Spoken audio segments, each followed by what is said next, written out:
My name is Jody Ritchie. I am originally from Menlo, Iowa, but I now live here in Junction City, Kansas. The military brought us here.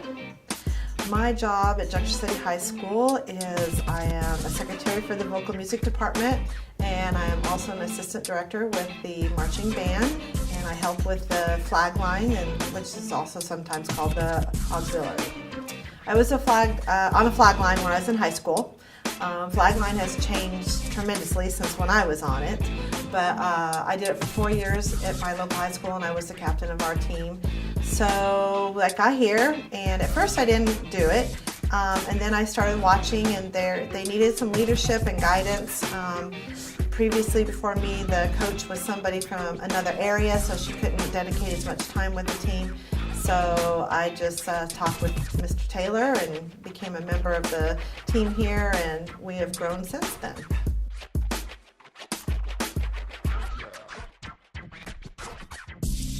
I have an audition process in which the girls fill out paperwork, and then I look over and I look at their teachers and go and check their grades.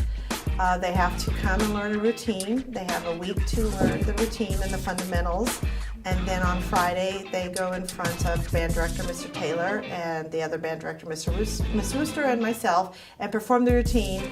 And then we give them, we have different categories, and we judge them, and we go off of a score system to see who's within the top scores, and we pick the line that way.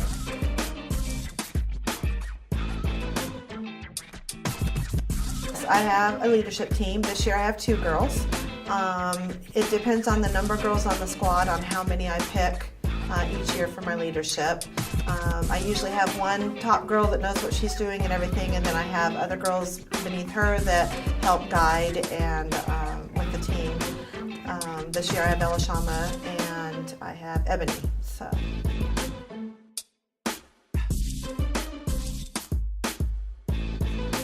My expectations for the team is to be on time for practice,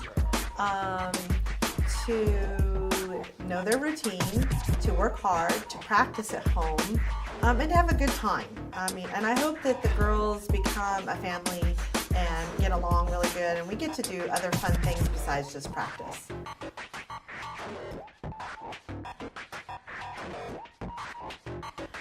When it comes to the line and grades, I have a high grade expectation. I do check the grades before they audition to see how they did the school year.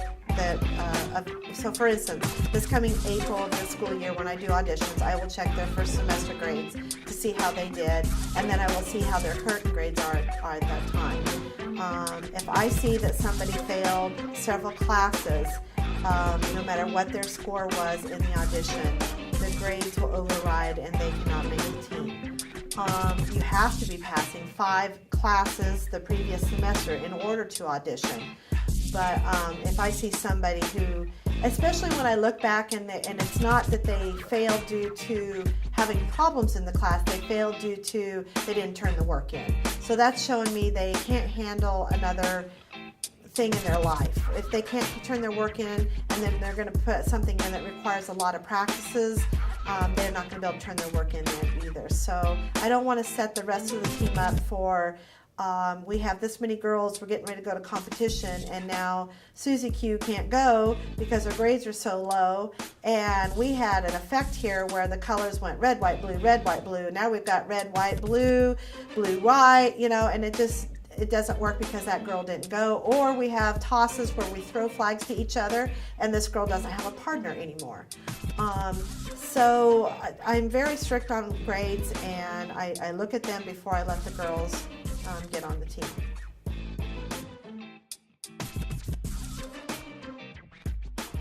When it comes to practicing, the girls have to have practice on Mondays and Wednesdays after school, or Tuesdays and Thursdays. Depends on, I work around dance team, I work around cheerleaders so that they can be on. Now this year, since the time change of our high school, we decided to have morning practices. So now every white day, that's when we have band class. the girls come in an hour and a half early. So school starts at 8:30, so the girls are here at 7. And we practice from 7 to 8:30 just as a line, either on the field if it's nice outside or in the auditorium if the weather's not so good.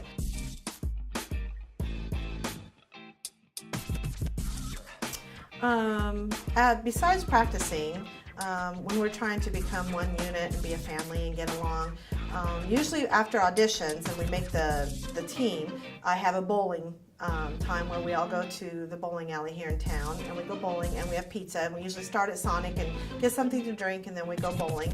Also at Christmas time we have a big Christmas party at my house, and everybody gets to bring food, side dishes, and we play a game where we steal each other's Christmas presents. One girl usually throws a slumber party in the fall, and so all the girls go there. This year the girls went to Ebony's and had the slumber party, got up at like 3 o'clock in the morning so that they could be at school by 5 o'clock in the morning to get ready to go to competition. Not sure if that was real wise, but they seemed to have a good time, and they didn't fall asleep during the day.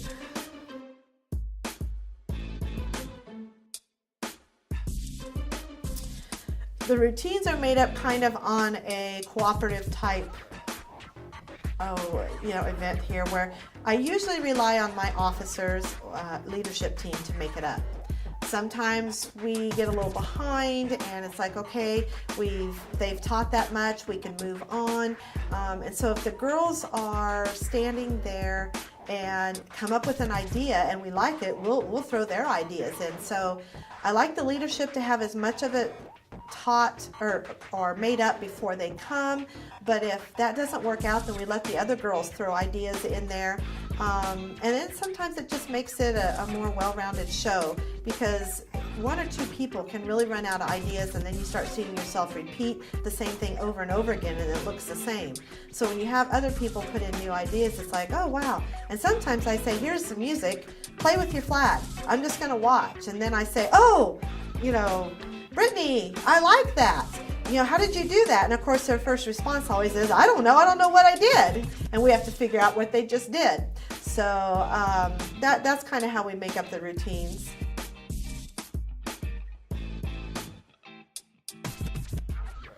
When making these costumes, depending on how intense there is several hours, days, nights put into it, and sometimes my husband ends up having to cut fabric and pin things together so that I can get them done in time, because if it wasn't for my husband supporting me on this, I would be a little bit behind on everything.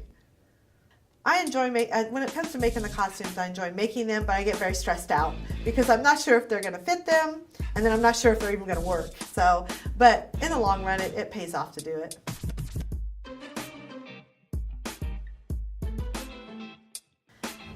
Each year it kind of changes. It used to be we wore it up in a messy bun, and then everybody had the foundation and mascara and eyeshadow. This year we all bought a fake ponytail, so we all had a real long ponytail with our hair pulled back from our face. I like the hair pulled back from the face so it shows off the girl and her eyes and helps her glow with her smile.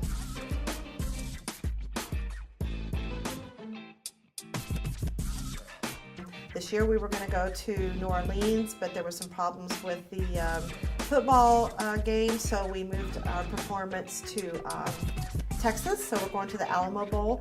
The kids have to pay for their own trip. This year is $885. We have tons of fundraisers for them to help raise their money. Everything is paid for. Once they get on that bus, everything that, once they've paid their amount of money, they get on the bus, they don't need another penny for the rest of the trip. The meals, the hotel. We don't just go perform, we also sightsee. So we make sure when we went to Arizona, we went to the Grand Canyon. We went horseback riding in a canyon. We rented a pool for them where they could have the whole wave pool to themselves for just our band. Tennessee, we've gone to some museums. When we go to Texas this year, we are going to go to a riverboat area, and then we're going to the Alamo, and I can't remember what else we're doing, but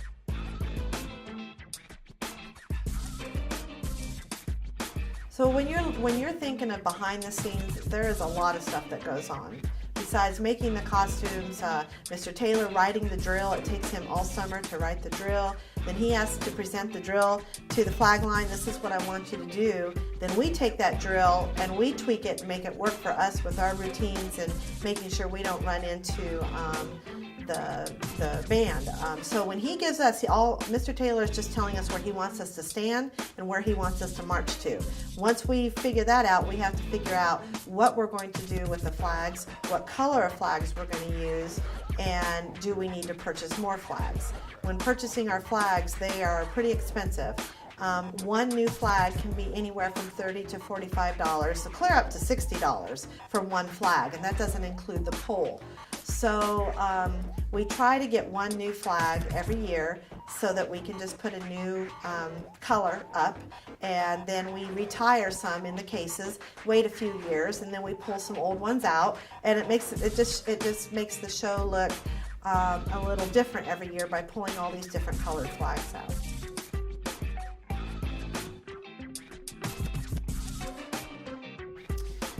When coaching a group of teenage girls, I enjoy it. I mean, I have a good time. We do a lot of laughing. There's lots of funny stuff. I have had some years with drama. I try to nip the drama as best as I can. I try to make the girls nip the drama. I just, instead of having to pull the girls in and talk to them, I try to make the girls figure out how to take care of it themselves. Either ignore what the situation is going on or speak to the person about it, The last few years, I haven't had any drama. The girls have got along great. We have a good time. So I don't really have a problem with it. About the only thing is getting them ready for something. Sometimes some girls aren't as girly as other girls are. So when it comes to doing hair and makeup, some girls, they're just used to getting up and throwing a brush through their hair and walking out the door. And some of my girls are curling it and have it all nice and pretty. So when we go to perform, the girls that aren't used to that, they need a little extra help from the girly girls. So we do teach them how to become a girly girl. And they sometimes don't like it, but they'll do it.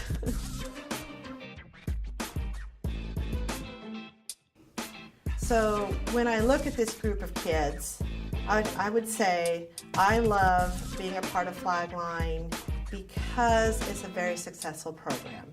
And in the end, there's something to show for it with the awards that the girls win, the succession that they made from starting at the beginning and the routine being a hot mess to, at the end, seeing a completed show that is just beautiful.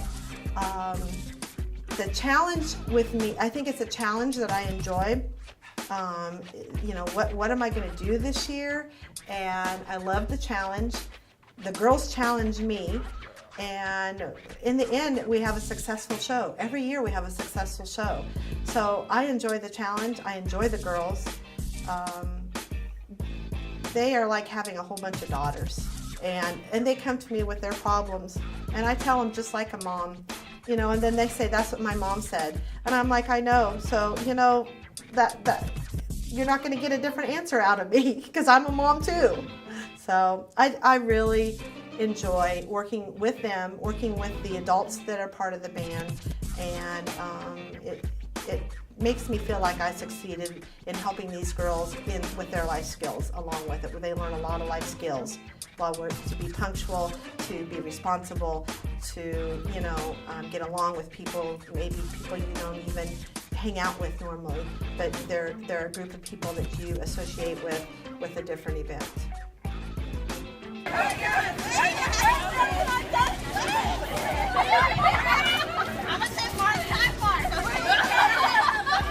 Only JC.